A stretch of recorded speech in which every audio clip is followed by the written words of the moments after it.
He was just 7, his tiny legs dangling above the cold courtroom floor. No one expected much from a child so young until he spoke, but the truth that came from his lips was so shocking, it sealed his mother's fate and sent her to prison for life.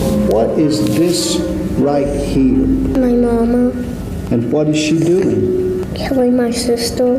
Tears streamed down his face as he spoke, yet he never took back a single word, not that day, not even 17 years later. This is the haunting story of the boy who stood in court against his own mother, testifying about a crime he insists he witnessed with his very own eyes. Esto, Florida, August 8, 2007. A quiet, rural town where mornings were usually filled with nothing more than the sound of wind through the pine trees. Amanda Lewis had just returned home after a long night shift at the nursing home. Everything seemed ordinary. At 27, she was a single mother doing her best to raise 2 children, 7-year-old AJ, a quiet but observant boy, and her daughter Adriana, soon to turn 8. But what began as a normal morning turned into a nightmare. By 10 a.m., Amanda was on the phone with 911, her voice shaking with panic as she screamed that Adriana had fallen into the pool and wasn't breathing.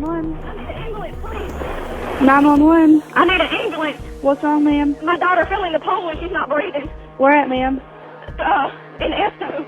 Ma'am, what's your address? 3343 First Avenue South. 3343 First Avenue South. Yes, down the road from the post office at the very end. What's your phone number, ma'am? 850-263-0759. And she's not breathing. How old is she? She's 7 years old. All right, hang on just a second, ma'am.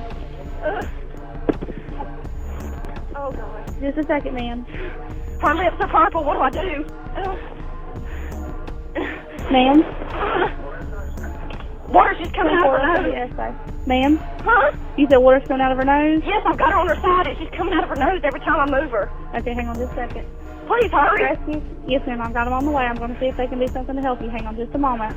Rescue 1, they're advising they've got her laid over on her side. Water's coming out of her nose. Is there anything they can do till you get 1012? Hang on just a second. Does she have a pulse, ma'am? No, she's not got nothing. She is purple. She don't. Hang on just a second. Everything's purple. She's advising she's purple, no pulse, no breathing. Hang on just a second, ma'am. Okay, ma'am, I've got rescue on the way, and I'm fixing to get you someone else, okay? Okay. I'm going to call you right back in just a few minutes. Emergency responders arrived within minutes to a heartbreaking scene. The little girl was pale, motionless, and ice cold. They fought to bring her back all the way to Bay Medical Center, but by late morning, doctors had to stop. Adriana was gone. Amanda told investigators she'd been doing chores when she noticed the eerie silence outside, and then came the scream. At first, everything pointed to a tragic accident. Adriana had a known history of seizures, and it was believed she may have fallen into the pool during one. The town grieved deeply. Neighbors brought food, shed tears, and murmured about life's cruelty. Amanda's story seemed to make sense until the next day, when everything changed. Her 7-year-old son, AJ, began to speak. He told relatives, friends, anyone who'd listen, and his quiet words shattered the entire town. Mama did it. Mom got mad at him, so she dove in the pool. And then she told her to go somewhere, and she said no, because Mom was going to dunk again. And then Mom had to go get in the car to go get Adrian. And then Adrian was trying to escape from Mama, and then Mama pulled her back in the car. And then once they got back home, Mama threw her back in the pool. And then she started drowning again. Adriana started drowning? And then when she had to take a shower, my mom told me to go get her. And then when I was standing in the wagon, she was dead. So you stood up in the wagon? Okay. He said he saw everything with his own eyes. According to AJ, his mother had gotten upset with Adriana over something she'd done. In a fit of anger, she took her to the pool, forced her into the water, and held her there until she stopped moving. He told the story again and again, never changing a word, always ending with the same chilling detail. She held her under. Adriana was laying like this, and Mama holding him on her so she wouldn't scream. Just a day before, police were convinced it was a tragic accident. But now, with AJ's story, their focus shifted to possible homicide. When investigators returned to the house, something about Adriana's bedroom struck them as odd. It was almost bare. No toys, no stuffed animals, no coloring books, none of the usual clutter that fills a child's world. Neighbors began whispering that Adriana often got in trouble and that Amanda could be harsh. A bruise on the little girl's forehead raised even more suspicion. Some said it looked like a handprint. Amanda insisted it was an accident, explaining that Adriana's seizures must have caused her to fall into the pool. She even agreed to a lie detector test and passed. But the haunting image of a small boy saying, "Mama dunked my sister in the pool," stayed burned in the investigators' minds. By September 2007, Amanda Louise was arrested for first-degree murder and aggravated child abuse. Fast forward to February 2008, the case had captivated the entire state, and the prosecution's key witness wasn't an expert or a detective, it was a second grader. When AJ entered the courtroom, just 7 years old, the room went still. He was tiny for his age, his legs dangling above the floor as he climbed into the witness chair. He hadn't seen his mother in 6 long months. When their eyes finally met, time seemed to freeze, and then the tears began to fall. AJ, Yes, sir. give me your hand. All right. Here. Here.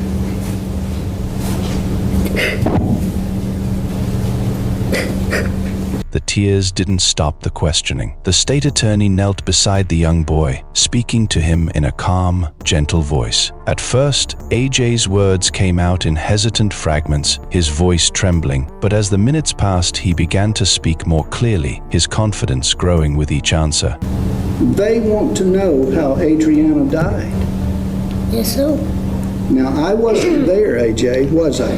No, sir. Were you there when she died? Yes, sir. Can you tell them how she died? Yes, sir. Okay. Now, AJ, I want you to come over here. We're going to put some photographs up here, okay? Okay. Come on over here. Right. Up right here. I think you're going to have to kneel down right there. Kneel down. And a pencil. Okay. Now, what is this right here? Who is this, or what is this?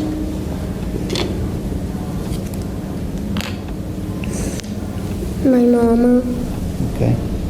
And what is she doing?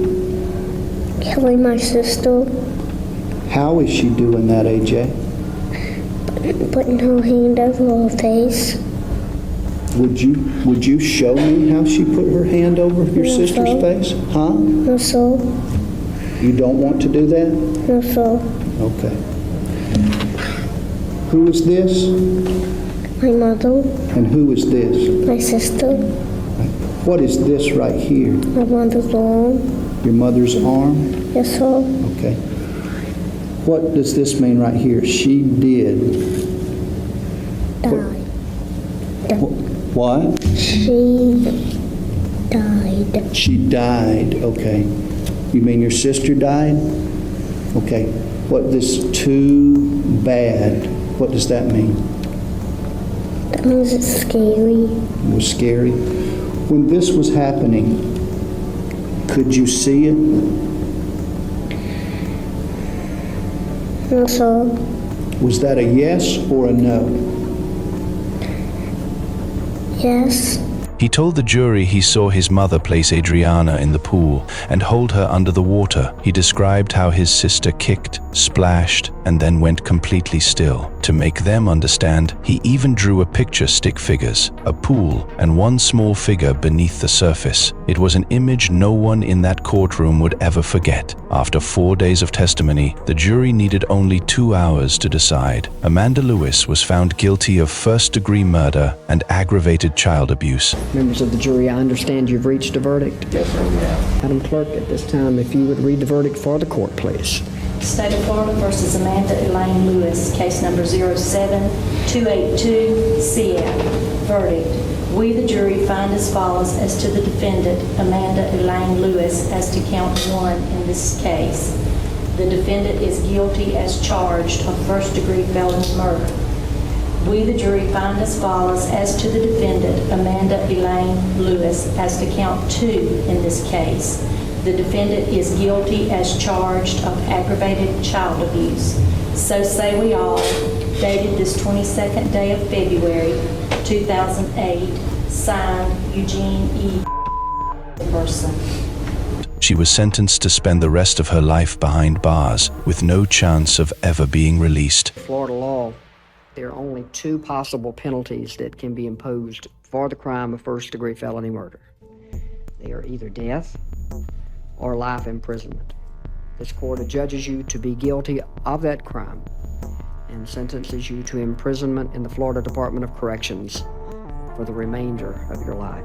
Amanda has never stopped claiming her innocence, maintaining that Adriana's death was nothing more than a tragic accident caused by her medical condition. My name is Amanda Lewis. I lost my kids and my freedom in the blink of an eye, and I am innocent. She says she holds no resentment toward AJ. Despite everything, she still loves him and thinks he was just lost, perhaps even influenced by someone else. Everything he said was not true, but everything wasn't a lie. I believe what happened, he took a series of events and put them all in one day. She had gotten in trouble for spraying something a week prior, and he put it that it happened that morning. So everything he said was not a lie.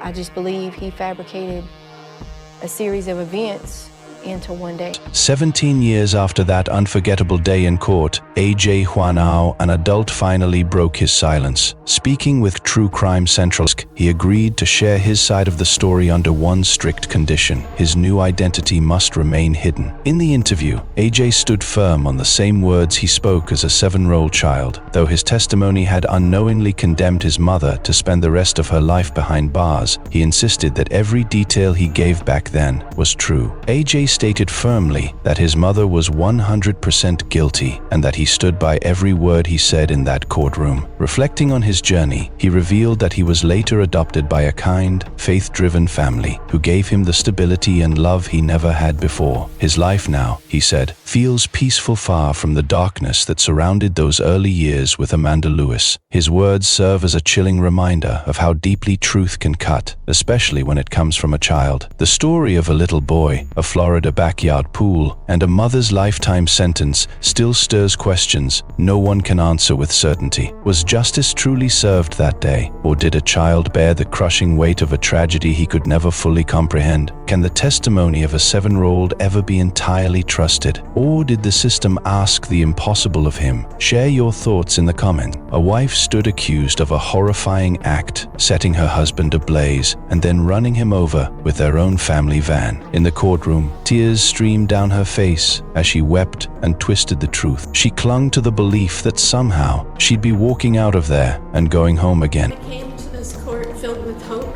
I stand before you, innocent. But then, her own sons stepped up to the witness stand. They didn't merely testify, they revealed buried truths, years of deceit, and the chilling reality of what unfolded that day. I questioned her about it. Usually she would just break down in tears, and I would drop the questioning at that point. She told Trevor to beat me up if I kept asking questions about it. She wept in the courtroom, but here's the shocking twist: she once escaped conviction, only to be tried again and sentenced to life a second time. Todd found out that Linda had been cheating with a co-worker named Chris Williams and immediately demanded a divorce the very next day. Surveillance footage captured Linda doing something strange, pouring gasoline through the rear window of her car instead of into the fuel tank. Saw Ms. Sturmer then opening up that glass? Yes. And lifting it up?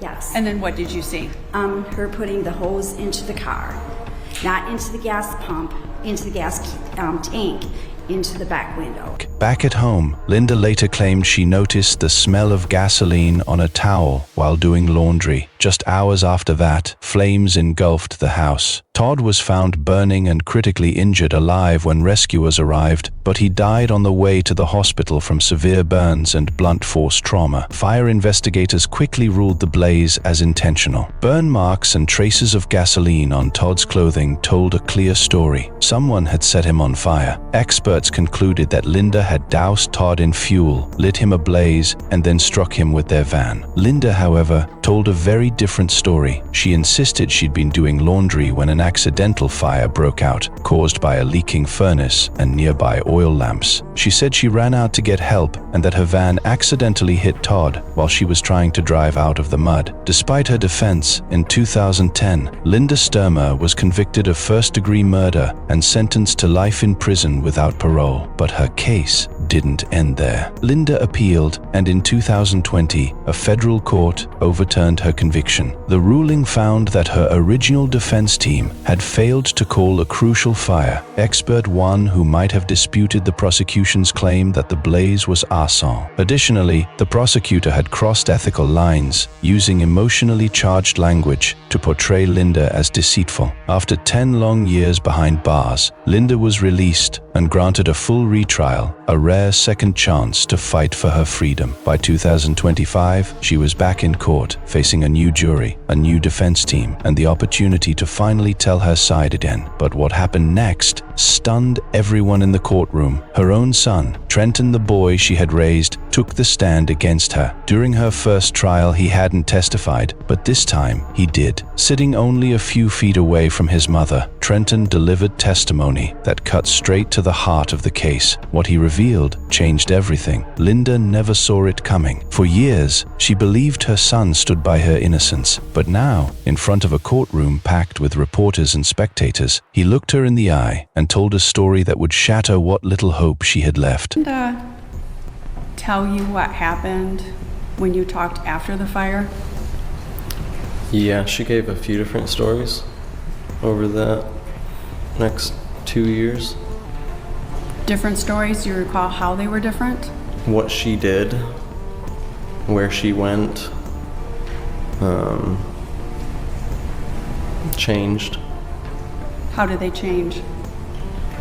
At one point, she said that she went back downstairs and went outside the back door.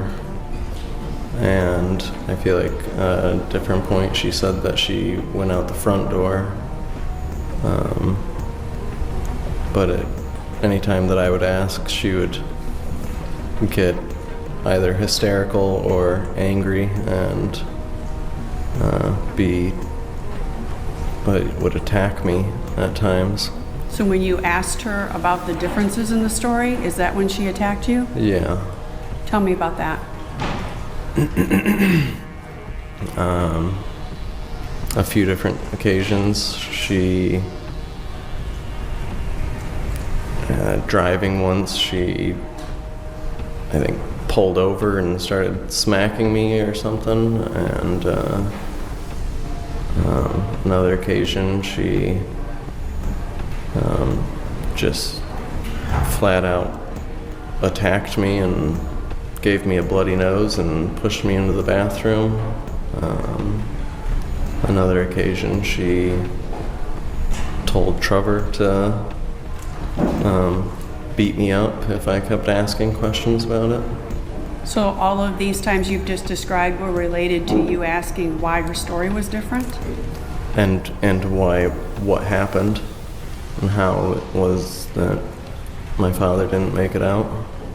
He testified that Linda had coached him on what to say, even warning him to keep quiet if anything ever happened to his father. He remembered unsettling moments when Linda allegedly expressed resentment and frustration toward Todd, hinting that she'd had enough. Though some of his statements were struck from the record, the jury still heard enough to seriously question Linda's story. And Trenton wasn't the only one to speak out. His older brother, Trevor, also took the stand. While he stopped short of directly accusing their mother, his testimony carried deep emotional weight. He spoke about the fear and confusion that haunted their home and how Linda had tried to silence Trenton when he started asking uncomfortable questions.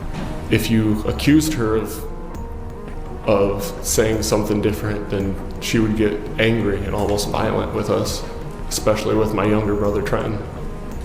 Your younger brother, Trenton? Yes. What did you see? Trenton would make very direct accusations at her, and she would either hit him herself, or I'll never forget, she had told me, "Trevor, if you hear him making those accusations, I want you to silence him. You hit him, you do what it takes, you silence him, don't let him say those things." And that was very uncommon because I was bigger than my younger brother, and if we had fought in the past, I would be reprimanded for it. So it was generally, I was told to protect Trenton, and never would any of my parents told me to actually harm him intentionally. And that's why it stuck out in your head? Yeah, very clearly. Trevor testified that Linda cried and pleaded with him to stop asking questions about what had happened. Then came the most heartbreaking moment, Linda's reaction in court. As her son spoke, she broke down at the defense table, burying her face in her hands, trembling and sobbing uncontrollably. At times, she couldn't even bring herself to look at her sons. But by then, the emotional damage was done. Reporters in the courtroom described a family torn in two. Those close to the case said the Sturmer children were now deeply divided. Some continued to defend Linda, insisting she was incapable of such a horrific act. Others believed that the truth needed to be told, no matter how painful it was. Linda's daughters, Brittany and Ashley, remained steadfast in their belief that their mother is innocent. They no longer speak to their brothers, a painful silence that became its own story. The family split, and the raw emotion behind it quickly made national headlines. So you believe in her innocence? 100%. Why do you think your brothers hate your mom?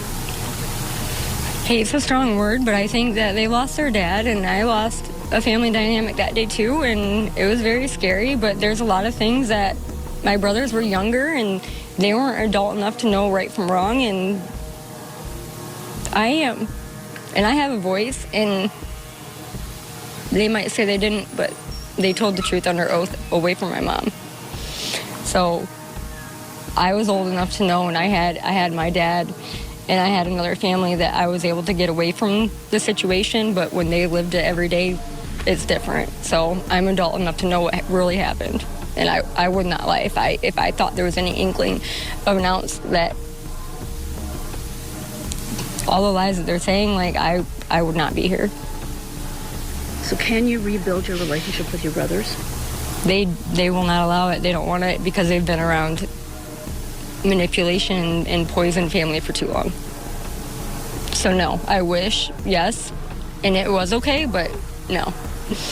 This wasn't just a case about flames, gasoline, or a van. It had become a story about a broken family and the deep emotional scars left behind by a tragedy that refused to fade. This time, Linda's defense team did what her original lawyers hadn't. They called a fire expert to the stand. The expert testified that the blaze could have been caused by malfunctioning basement equipment, leaking heating oil, or even fumes from laundry chemicals. They also argued that the van incident was nothing more than a tragic accident, not an act of violence. But prosecutors weren't convinced, and they came back swinging. They presented burn pattern evidence, precise timelines, and computer simulations showing that Todd had almost certainly been drenched in fuel before the fire began. His injuries, they said, didn't fit the story of an accident. Instead, they painted the picture of a man desperately trying to escape something terrifying. Then came one of the prosecution's most shocking witnesses, a former friend of Linda's. She testified that Linda had once joked about ways to get rid of her husband, even describing how easy it would be to stage a car crash or start a fire. At the time, the friend brushed it off as dark humor. But years later, when the unimaginable became reality, those words took on a chilling new meaning. And can you tell the jury then why you called the police? I called the police because she called me hysterical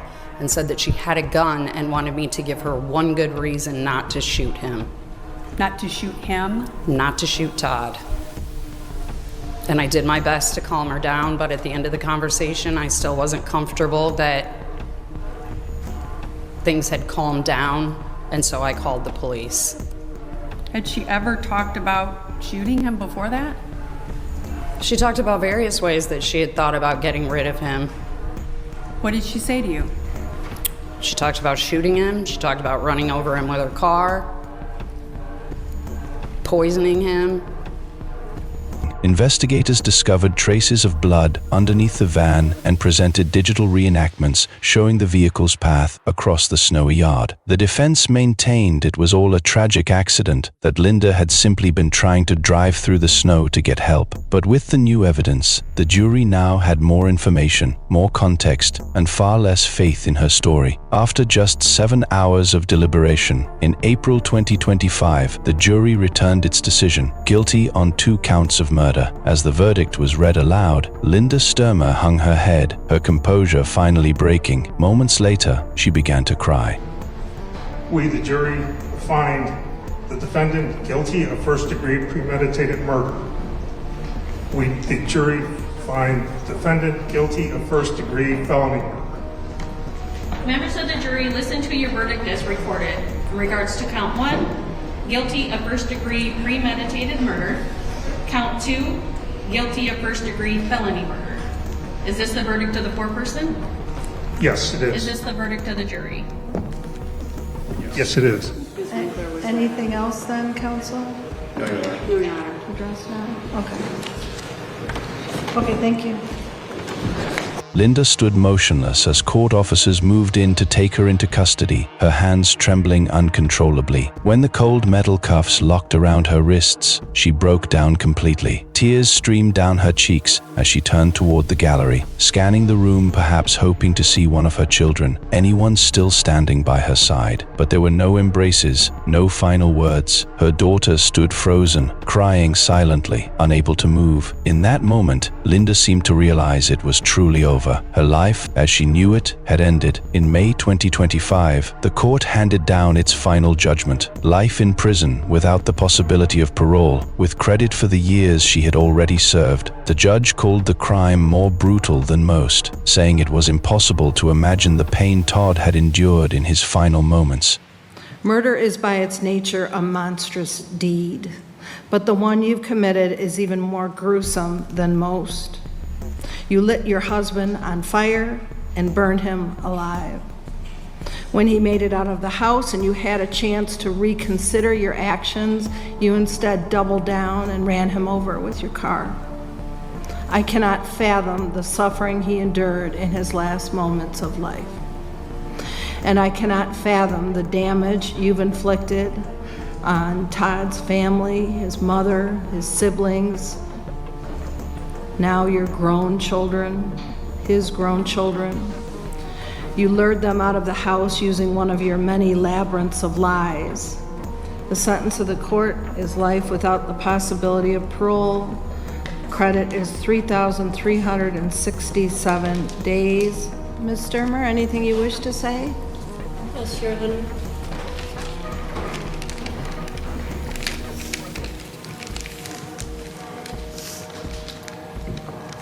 I came to this court filled with hope. Hope that the questions which had been unanswered for so long would finally be answered. That this would finally be proven to all that the tragedy that took Todd from our lives was an accident and not a crime. Today, while I stand before you, innocent and wrongfully convicted, I am prepared for the battle ahead.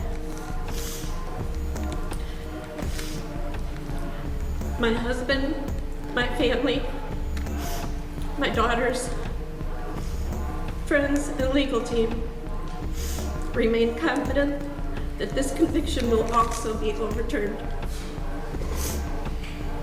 Thank you. This wasn't just a story about fire, betrayal, or courtroom tactics. It was about a family torn apart from within. A mother sitting on trial, facing the unthinkable reality of her own children testifying against her. It's a tragedy that goes far beyond guilt or innocence. It's about loyalty, truth, and the unbearable cost of both. Now, the question is yours. Do you think Linda Sturmer's sons were right to take the stand, or should they have stayed silent? Share your thoughts in the comments below. And if you love real courtroom stories, there's another video waiting for you on your screen. Click it, and I'll meet you there.